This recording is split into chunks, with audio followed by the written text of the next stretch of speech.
Happy Monday, everybody. My name is Brandon Rosa, and welcome to episode 119 of the Xbox in 10 podcast, your weekly source of Xbox gaming news covered in around 10 minutes. Every Monday, this podcast covers new game releases, the previous week's gaming news, and we all learn an Xbox-related fun fact together. The show is on YouTube and podcast services around the world, so please subscribe on your favorite and leave a review. Xboxin10.com, no numbers, is your quick source for links to all of our podcast destinations and social media profiles, which you can follow at Xboxin10. To start, let's talk game releases. The big games out last week were Golf Club Wasteland and The Medium on Xbox One.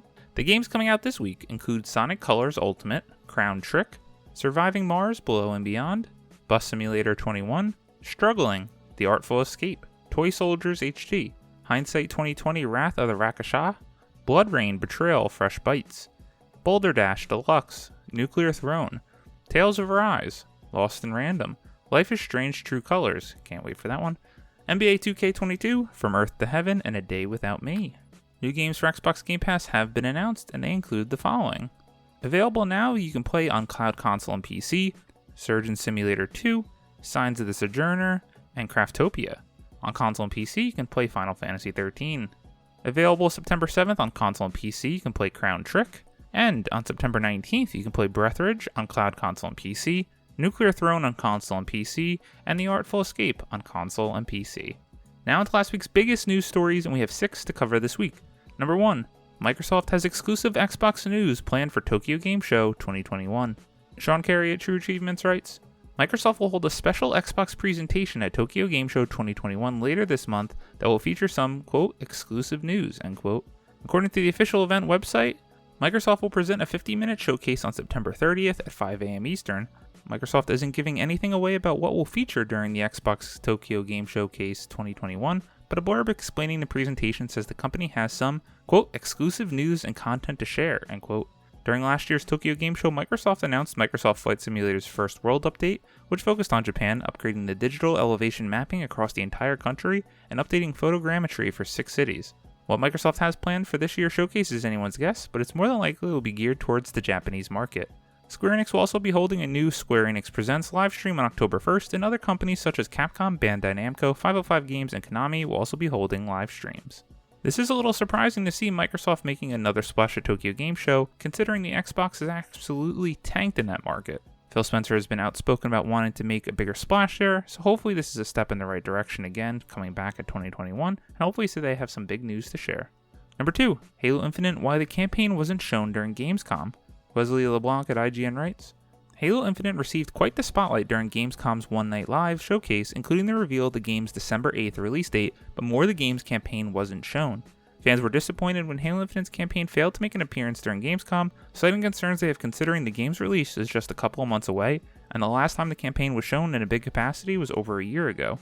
However, 343 Industries has seen and heard the disappointment over the campaign's lack of appearance during Gamescom, and Halo Infinite head of creative Joseph Staten has now addressed where the campaign was as reported by GameSpot.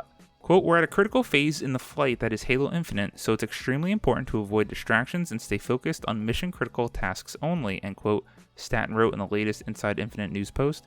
Quote, for campaign that means putting maximum effort into ensuring the wide-open, adventure-filled experience you'll all get to play on December 8th is as great as it can possibly be, and gameplay demos and trailers not only take a huge amount of effort to do well, they also take cycles away from bugs and other shutdown tasks, end quote. In short, when developing a game, creating a gameplay demo or story trailer, which is probably what fans wanted to see of the game's campaign during One Night Live, takes time and takes time away from developers that would otherwise be working on the full game release. Staten continued in the blog and explained that he's in the middle of a campaign playthrough and that he can't wait to get home from Gamescom to continue. Quote, I hope you all take comfort from the fact that honestly I can't wait to get back home, fire up the build, and hit continue on the campaign, end quote, Staten said. Quote, no matter how many times I play, Halo Infinite remains fundamentally super fun to play, and we are very eager to share all the fun with you through captured gameplay, trailers, and other content once we get this plane safely on the ground, end quote. Staten's statement comes from the same Halo Infinite news post where 343 Industries explained that Halo Infinite's multiplayer progression is tied to challenges rather than XP-based leveling. Just day before all this, Staten also revealed that the game will be released without campaign co-op or Forge at launch. A lot of interesting things to take away from here, and a couple of red flags in my opinion. I think it's absolutely a red flag that we have not seen more of the campaign in action since that disappointing demo to a lot of people last year during E3. This game is so close to launch, and I understand it and I get it based on what he's saying, but Halo is the flagship title of Xbox. You need to pull together as many resources as you can to assure the audience that they're going to have a smooth launch, an exciting launch, and a good game. They keep holding back features and other content, just like the XP-based leveling, which they noted in their blog would be coming after launch by saying it won't be available at launch. I don't like that either. It shouldn't be just tied to challenges. You should be able to be rewarded for every match you play. Lots to come. I can't wait to see how this title plays out on December 8th. Number 3. Battlefield 2042 beta release date set for September 22nd, it is claimed. Andy Robinson at VGC writes, "The Battlefield 2042 beta release date has been set for September 22nd, which is according to information shared by both credible leaker Tom Henderson and GamesBeat journalist Jeff Grubb. Grubb said during a Giant Bomb show on Thursday that he had corroborated the date shared by Henderson with his own sources. On Wednesday, an Italian retailer claimed that the Battlefield 2042 beta would take place next week. However, the latest reporting appears to debunk that particular listing. Electronic Arts has previously confirmed that Battlefield 2042's beta will launch in September, but has yet to give an official date. EA Play members and customers who pre-order any version of the game will receive early access to the open beta." Grubb also shared information on Battlefield's Hazard Zone on Thursday, which appears to partially corroborate a previous leak claiming that it would play similar to Escape from Tarkov. This is very exciting. I cannot wait to get my hands on Battlefield 2042. I am far more excited about this one than Call of Duty this year. I have it pre-ordered. I have Xbox Game Pass Ultimate. I will be playing this beta. Number 4.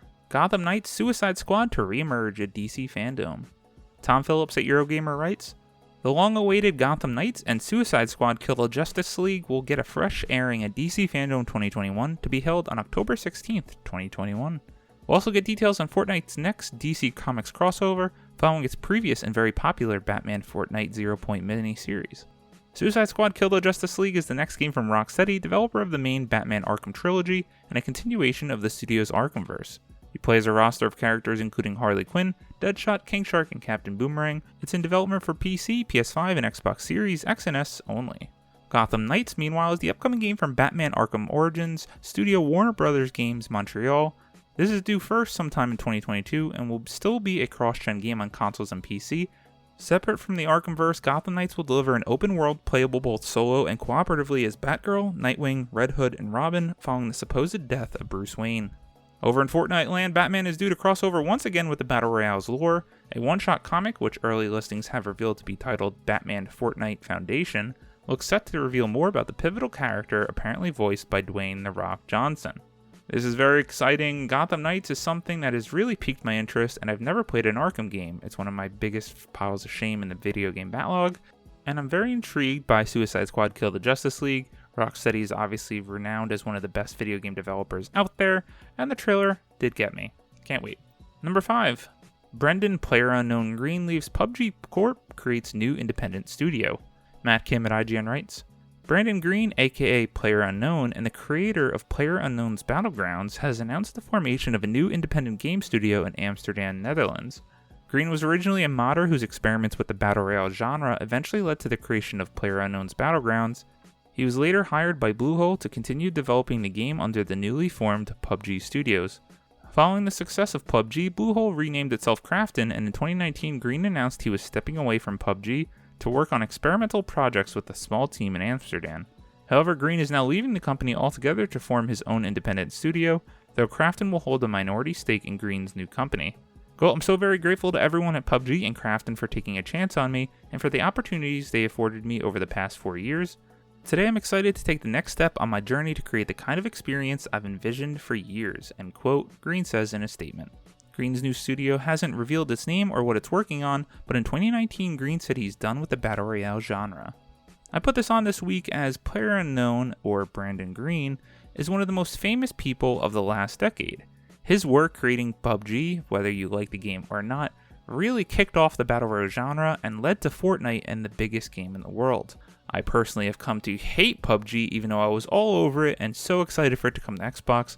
I just can't get behind the gameplay anymore. It's too slow, too clunky, and I hate the gunplay. Number 6. Windows 11 launches for free in October, promising, quote, the best Windows ever for gaming, end quote. Chris Scullion at Video Games Chronicle writes, in a new post on the official Windows blog, Windows marketing GM Aaron Woodman stated that the free upgrade to Windows 11 will begin rolling out on October 5th to eligible Windows 10 PCs. Woodman also stated, quote, Windows 11 delivers the best Windows ever for gaming and unlocks the full potential of your system's hardware with technology like DirectX 12 Ultimate, Direct Storage, and Auto HDR, end quote. Windows 11 will have a new Microsoft Store rebuilt with a new design to make it easier for users to find apps and games. At some point after launch, the OS will also support the ability to launch Android apps, meaning users will be able to play Android games on their PC as well as their phone or tablet. Microsoft announced in June that Windows 11 will include the Auto HDR and Direct Storage functionality currently enjoyed by Xbox Series X and S owners. An article in Xbox Wire explained how Windows 11's gaming features will include the Xbox Series X and S tech to improve the gaming experience on PC. Auto HDR will automatically add high dynamic range HDR image enhancements to any games built on DirectX 11 or higher, even if they previously only featured standard dynamic range. This will allow for a wider range of brightness values and colors, making the image more vivid. Windows 11 will also include Direct Storage, which is part of the Xbox Velocity architecture featured in Series X and S consoles. Direct Storage lets games quickly load assets to the graphics card without putting strain on the CPU, meaning titles can feature detailed game worlds at extremely fast speeds without long load times. Players will need to have a, quote, high-performance NVMe SSD and the proper drivers to access Direct Storage and Windows PCs marked Direct Storage Optimized, end quote, and will be sold to let those buying a new computer know if it's compatible out of the box. For all the PC gamers out there, this has got to be exciting. Windows and Xbox gaming, especially Xbox Game Pass for PC, just all don't get along very well right now. A lot of opportunities for improvement, and hopefully they're addressing a lot of that in this Windows 11 rollout, if you can take advantage if you have the right drive and drivers. As always, we end our show with a fun fact about Xbox, and this one is about an exclusivity deal and how much Microsoft was willing to pay. Credit to Andy Robinson at VGC. Xbox's Tomb Raider timed exclusivity deal was reportedly worth $100 million. That's according to the LinkedIn profile of former Square Enix corporate development director Fabian Rossini, the exec who claims to have negotiated the deal with Microsoft. Rossini's profile was widely circulated on social media this week before the claim was seemingly edited out, but none before it was archived by a Twitter user.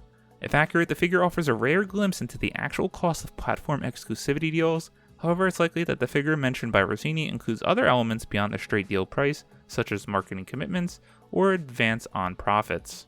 The $100 million figure will be roughly in line with another high-profile exclusivity deal that recently had its figure shared in the public domain, the Epic Games Store deal for Borderlands 3. I love hearing about this side of the industry. $100 million is insane when you think about it. They paid all of that money for just 1 year of console exclusivity. That is wild, and it was coming at a time where Xbox had no exclusive, the Xbox One was losing so badly to PlayStation, so it's fascinating to hear a tale of untold times.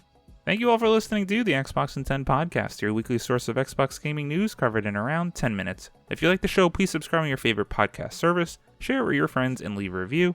This past week, I've had no time to play any video games.